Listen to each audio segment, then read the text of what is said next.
This is a South African story. This is the Just Energy Transition in action, which is north of 30 billion rands worth of investment. The coal plants were here, the coal mines were here, and hence we have fantastic transmission infrastructure that doesn't exist in the rest of the country. It's to work with the mining companies to make sure that plants like this can be placed together where there are mineral rights. I would say that 50% of skills that we need in renewable energy can come directly out of the coal mining sector with very little cross-skilling and cross-training.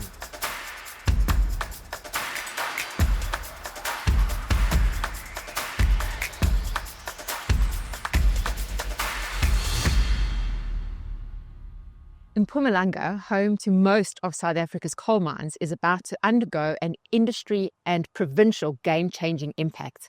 Peter, Seriti Green is driving that transformation and that impact. What is the short-term prospects of this project? The short-term prospects, as you will see, is 25 turbines going up over the next 6 to 9 months. We've been building here since December 2023. Over 1,200 people on site, which we hope to continue to 2030. And we will continue to build until there are 123 turbines on the site. Incredible. That's just the start, right? There's a much bigger project and a much bigger vision for what Seriti Green is doing in Mpumalanga. What is that longer term, bigger project that you're going to undertake? We're part of the greater Seriti group, who have 9 operating coal mines, most in Mpumalanga. And it's really the Just Energy Transition in action. There are way too many people doing the Just Energy Transition on paper. And I think it's really seeing this transition from coal to renewables. Let's be clear, renewables can't absorb all the jobs that are going to come off when coal mines close. But we are doing our best to cross-skill, upskill people, and bring opportunities into these areas that are within the coal belt. So we're starting with a wind farm, but I understand there's going to be more wind farms and perhaps solar energy as well. Is that correct? And batteries. This project in itself, Ummbila Emoyeni, is permitted for 123 turbines, 150 megawatts of solar PV, and 800 megawatt hours of battery. So within the next 3 to 5 years, we'll build all of that out on this site, which is north of 30 billion rands worth of investment right here. Optimizing this main transmission substation that is being built. And then we move on to neighboring areas. Again, the Mpumalanga area is very different to the rest of the country with regards to wind farms. We have the typical mining challenges up here compared to the typical wind farm challenges that we see in the rest of the country. Our local community is within 10 kilometers of this project. So more than 53% of those 1,200 people I've spoken about come from those local communities, Morganson, Bethel, and Darfur. And we are really focusing our social economic development on those 3 communities as we bring them along with this Just Energy Transition.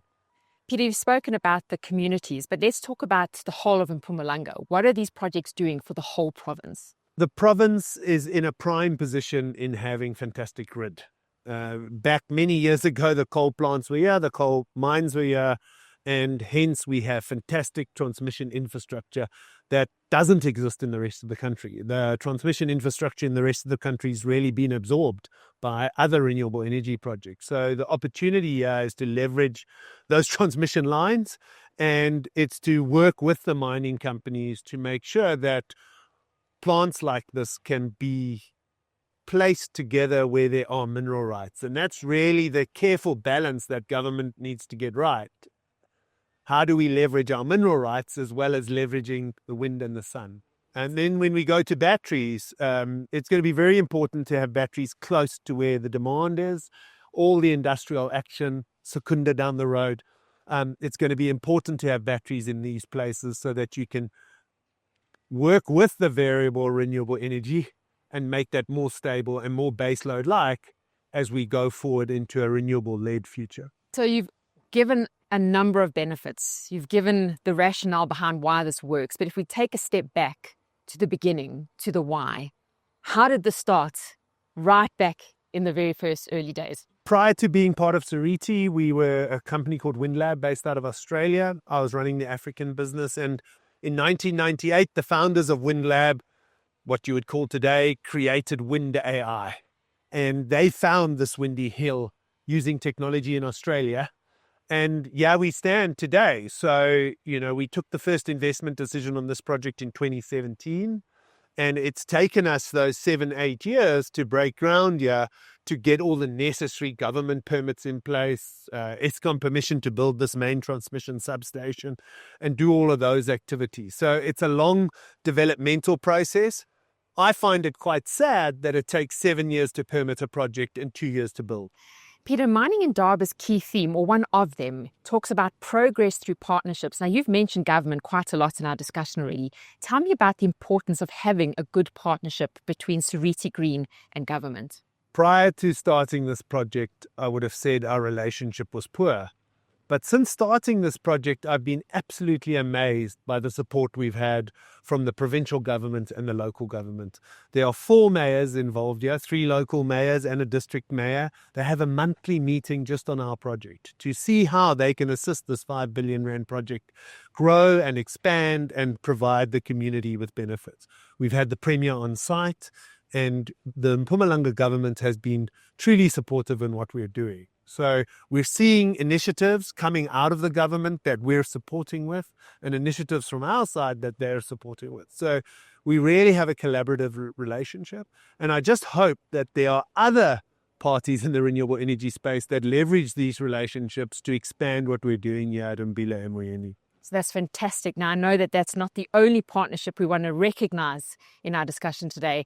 Tell me about the partnership between Seriti Green and Seriti Resources as well. Yeah, it's been fantastic to join Mike and Doug at Seriti Resources. Seriti owns 55% of Seriti Green alongside RMB and Standard Bank. And we've been with them for 2.5 years. A number of our staff have come directly out of the Seriti Resources pool. Our CFO was part of the finance team in Seriti Resources, and now he's CFO at Seriti Green. There are a number of leverage parts. I would say that 50% of skills that we need in renewable energy can come directly out of the coal mining sector with very little cross-skilling and cross-training. Not only that, Seriti Resources has put the financial muscle behind making this a reality. They are the first off-taker of this first project, 25 turbines, 150 megawatts, which will negate 75% of the electricity that the coal mines need, will come straight from this wind farm and provide green electricity to Seriti Resources. Which actually leads me to my next question, which is about energy storage. Whenever we talk about renewable energy, we always wonder from a storage capacity how that works. When you're feeding into the grid, there's a very low penetration of renewable energy on the South African electricity grid, 7-8%.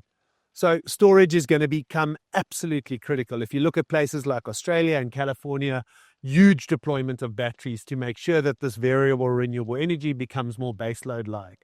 We will see huge deployments of batteries over the coming years. As I mentioned before, this project, 800 megawatt hours of battery storage, leveraging this main transmission substation to assist Eskom in meeting the demands in those peak periods. When we get home from work and want to take a warm shower, we need to make sure that there's electricity. So batteries are key, and we look forward to being part of that story, but it's very nascent at the moment.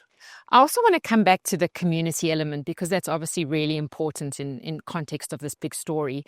Now, obviously, there's been phenomenal opportunities for the communities, but how did they receive this project when it kicked off? What journey have you been on with the communities up until now? I can remember coming here with my tech here for the first time, and it was just a field, and the community swarmed us, and where are the opportunities? How are the opportunities? We have a digital hub.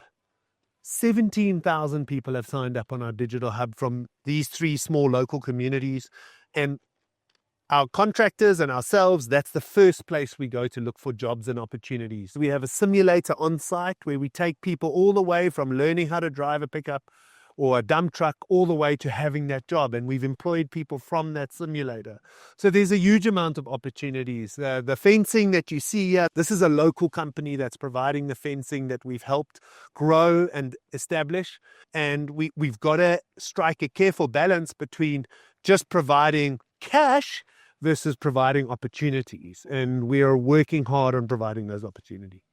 Peter, you talk about this project with such enthusiasm. I can see it's inspirational for you. Tell me what it is about this project that gives you so much meaning. Yeah, I think being the largest infrastructure project in Mpumalanga, being the province with one of the highest unemployment rates, being amongst these coal mines that over the next 10 to 15 years are going to be decommissioned. There's just a fantastic opportunity to leverage the closeness to Johannesburg as the industrial hub of South Africa to really continue the energy heartland that exists with these coal power stations. I'm a big believer that the cities of South Africa can't double in size with people moving from rural areas to the cities. We need to find jobs in rural areas. And what are the three things that can do that? Mining, agriculture, and renewable energy. And we have that all right here. At Ummbila Emoyeni, at New Denmark, within the Seriti Resources Group, we're able to offer those opportunities to make sure that we don't have this big drive of urbanization. This is a South African story. This is the just energy transition in action. Let's end with the just energy transition, Peter. This is ultimately what we really are talking about. Look, the fundamental on the just energy transition is it needs to be action orientated. There are way too many consultants. There are way too many people that just want their faces in the newspaper around this just energy transition. The just energy transition is about coal coming off over the next 10, 20 years, because we have to look after security of supply. It's about lowering the cost of electricity. It's providing opportunity for our people. And that can only be done with action. We've got to literally toil the soil and stick turbines and panels and batteries in place. And if we look at things like artificial intelligence, it is going to drive huge energy demand. And if we don't provide the energy, data centers will go elsewhere. And this is an opportunity for me as a proud South African, Seriti as a proud South African company, to really make a difference as we drive forward the just energy transition and really make a future for future generations in South Africa. Peter, thank you for this incredible story and for the significant investment into South Africa and the Mpumalanga province. It's amazing. Pleasure. Thank you. For more insights, join us at Mining Indaba.